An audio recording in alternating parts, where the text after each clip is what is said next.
बहुत सारे comments receive हुए, बहुत सारे बच्चों ने इंक्वायरी डाली कि मैम आपने एस्टेट पीजीटी फिजिक्स कैसे किया, आपने कैसे तैयारी की, क्या आपकी स्ट्रेटेजी थी, वो हमसे डिस्कस करो। तो आपको एस्टेट पीजीटी फिजिक्स अगर 2024 आपको क्लियर करना है तो आपके 5 मेन टिप्स मैं आपको दे रही हूँ कि 5 वो टिप्स है जिसकी हेल्प से आप क्या कर सकते हो, एस्टेट पीजीटी फिजिक्स 2024 को क्लियर कर सकते हो, बहुत ईजी।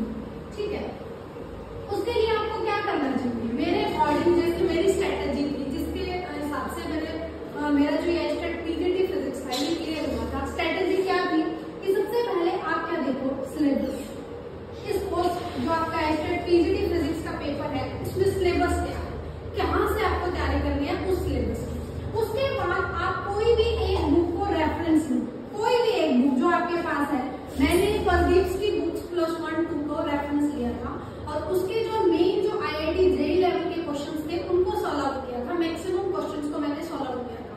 अप टू 2 मंथ्स पहले मैंने तैयारी शुरू कर दी थी कि मेरे को एस्टेट पीजीटी फिजिक्स निकालना है, तो मैंने क्या किया था, प्रदीप की बुक से सारे क्वेश्चन सॉल्व किए। देखो एक दिन में तो किसी का भी नहीं हो सकता, लास्ट आपके पास अब 1 मंथ अगर मान के चलते दिसंबर में पेपर होता है तो 1 मंथ आपके पास है। तो उसके लिए मेरे हिसाब से जो स्ट्रेटेजी रहेगी, बहुत सारे क्वेश्चन उसमें बार बार दिए होते हैं, आप उनको स्किप कर सकते हैं, लेकिन कोई भी एक बुक, चाहे आप HC वर्मा यूज करें, चाहे आप प्रदीप की बुक्स को यूज करें, एक दिनेश नाम से भी बुक आती है +1-2, चाहे आप NCERT को भी लेके चले। NCERT में थोड़े मुश्किल से क्वेश्चन होते हैं, 1 महीने में वो सारे कवर अप करना मुश्किल हो जाता है, तो मैं रेफरेंस बुक को बता रही हूँ कि HC वर्मा हो चाहे प्रदीप हो, आप उनका यूज कर सकते हैं, कोई फर्क नहीं पड़ता है। एक बुक को रखे, ये नहीं कभी HC वर्मा कर रहे हो कभी प्रदीप करे तो वो आपका फ्लो नहीं बन पाएगा। ठीक है, अगर आप बुक्स डिसाइड कर पाते हो उसके बाद आप क्या करो, मैक्सिमम प्रीवियस ईयर क्वेश्चंस को सॉल्व करने की कोशिश करो। जितने आप प्रीवियस ईयर क्वेश्चन को एनालाइज करोगे आपको पता लगेगा कि किस तरह के क्वेश्चंस पूछे जा रहे हैं,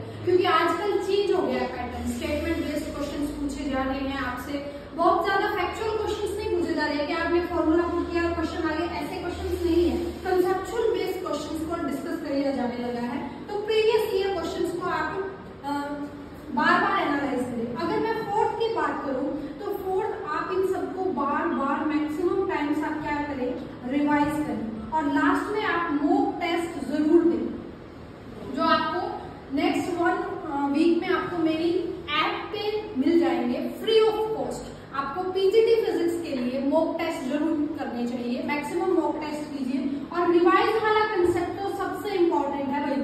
जितना ज्यादा आप अपने कॉन्सेप्ट्स, फॉर्मूले, जितने ज्यादा क्वेश्चंस को आप रिवाइज करोगे ना, वो सबसे मेजर इफेक्ट आपका काम करेगा। क्या होता है कई बार बहुत सारे बच्चों का ये होता है कि मैडम हमें आ रहा था लेकिन 4-5 नंबर ऊपर नीचे हो गए, किस वजह से, एक्साइटमेंट की वजह से हो सकता है, इजी क्वेश्चन आ जाता है तब भी हो जाता है, या फिर क्वेश्चन की प्रैक्टिस की वजह से हो जाता है।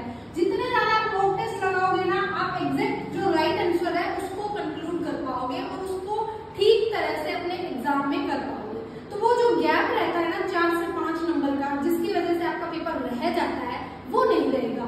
उसको हटाने का मेन तरीका यही है, रिविजन करो। आप कहीं से भी तैयारी कर सकते हो, मैं नहीं कहती आपको जिसकी भी क्लासें अच्छी लगती है फिजिक्स से वहां से आप तैयारी कीजिए, लेकिन एक पैटर्न रखिए कि मुझे यहाँ से पढ़ना है तो बस यहीं से पढ़ना है। ये नहीं आप यहीं से पढ़ रहे हो वहीं से पढ़ रहे हो, इधर उधर जाने का कोई फायदा नहीं। अब हमारे पास टाइम कम है, आपको टाइम मैनेज करके चलना पड़ेगा, आपको चीजों को अपने हिसाब से करना पड़ेगा, क्योंकि मुझसे ज्यादा आप खुद को पता है कि आपकी क्या वीक पॉइंट्स है, क्या आपके स्ट्रॉन्ग पॉइंट्स है। प्रीवियस ईयर एनालिसिस से भी आप यही देखिए कि कौन से टॉपिक आपके स्ट्रॉन्ग है और कौन से आपके वीक है। तो ऐसे अगर आप खुद को सेल्फ असेस करेंगे तो आपको ज्यादा पता लगेगा कि आप कहाँ लैग कर रहे हैं, है ना। और मैक्सिमम रिवाइज कीजिए, यही मैंने 5 स्ट्रेटेजीज को फॉलो किया था मेरे हर एक एग्जाम को निकालने के लिए, चाहे वो CSIR नेट है, पीजीटी स्क्रीनिंग है, चाहे पीजीटी एस्टेट पीजीटी है, साइंस है, कोई भी एग्जाम क्यों ना हो, ये 5 आपके जो टिप्स है बहुत इंपॉर्टेंट है। तो thank you so much, stay tuned with us.